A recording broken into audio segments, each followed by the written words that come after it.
Hello mga kaobas, it's me again, Sir X George. So, andito naman tayo sa aking panibagong vlog sa araw na ito.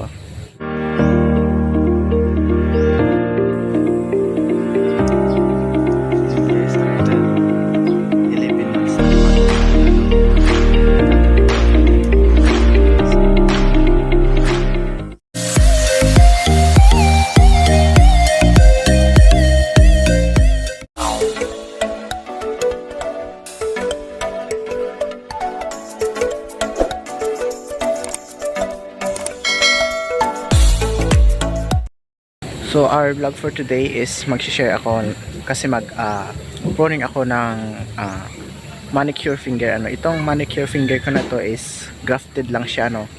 So nakachamba ako na buhay ko siya ng green up ko siya, no. So mahirap buhay ng isang rare na variety ng grapes sa pagbuhay ng cuttings maski sa pag-grafting So i-share ko sa inyo. So yung ibang cuttings nitong i-graft ko, by the way, yung variety pala nito is manicure finger. Nabili ko ito kay Sir Edwin Bukiron. So shout out sa iyo, Sir Edwin Bukiron. Salamat sa pagbenta sa akin ng cuttings nito. So hopefully mapabunga ko siya and na isang customer din na pinagbilhan ko. So sa mga nagko-comment pala sa gustong bumili ng cuttings, naubos po kasi agad yon. Pagka pruning ko po kasi binibinta ko po agad yan para hindi naman masira kasi alam naman natin na nabubulok yan yung cuttings ng grapes natin. So para hindi naman siya masayang, kinakalos ko siya at pinapadala ko na sa mga nag-o-order, sa mga nag-PPM sa akin kasi yung aking FB link naman ay nasa description. So ulitin ko po, yung FB link ko nasa description naman. So paunahan po talaga yan mag-PM sa akin kasi sino mag-PM yan na po. Minsan naman nag-PM naubos na. So kaya yun lang talaga, first come first serve po tayo So itong kasing manicure finger ko hindi ko ibibinta lahat kasi meron pa akong pag-experimentan. Susubukan ko makapabuhay nito mula sa cuttings So paparamihin ko siya and then saka na ako magsisell ng marami nitong cuttings So ayan, i-share ko na sa inyo. Ito pala yung rootstock ng aking manicure finger. Ayan, yan yung katawba Wait, medyo blur siya. Ayan, medyo blur siya. Ayan, okay na. Ayan yung katawba, guys. Ayan, yun yung katawba. Ito yung sanga na graftingan ko. Ito siya, guys. At dito ko siya dinugtong ayan. Ayan pa yung grafting tape niya So hindi ko akalain na lalaki siya kasi nung iniwan ko siya dito maliit pa lang talaga, as in parang walang pag-asang mabuhay kung titignan. So malaki na yan, pencil size na po yan.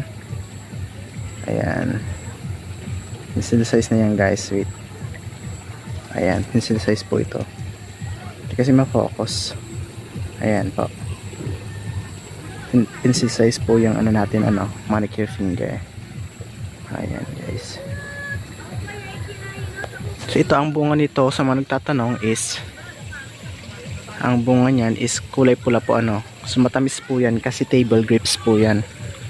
Matamis po yan. So ayan, tamang tama na itong pang cuttings kasi malaki na Ayan, guys. Ayan po. So maganda na siya. So talagang mabubuhay ito kasi pencil size po yan. So congrats po dun sa pagbibilhan ko nito ng cuttings So next pruning ko po pala ng aking Brazilian hybrid, baka by December na po. Baka by December na kasi inaabo ng college siya ngayon.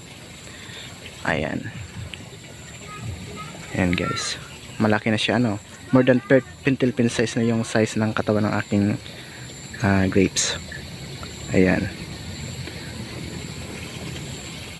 Guys, sa mga nagtatanong po pala bakit daw hindi updated yung price ko kapag nagpi-PM sila sa akin kasi po mahal talaga po yung price kaya nagtaas din po ako ng price. So yung nakapost ko na po sa vlog ko, sa mga previous vlog ko, hindi na po yung updated na price so kaya PM na lang po kayo sa akin para malaman ko ano na talaga yung price ng ating ubas so ayan, iwan ko muna kayo guys, magpupunin ako kasi walang magbi-video sa akin ito na guys yung na-cuttings kong cuttings ng mga manicure finger so ito na siya guys. So itong kulay green ay yan yung gagawin kong pang grafting so hahanap ako ng rootstock sa aking Brazilian hybrid at doon ko siya idudugtong kaya green pa siya. Mas maganda kasi yung green to green ayan, may makikita kayong mga green pa, ayan, pang roots pang grafting po yan. Pero itong mga brown na matured na pang tanim po yan yan yung mga ibibinta ko. Shout out pala doon sa mapagbibintahan ko nito ng manicure finger.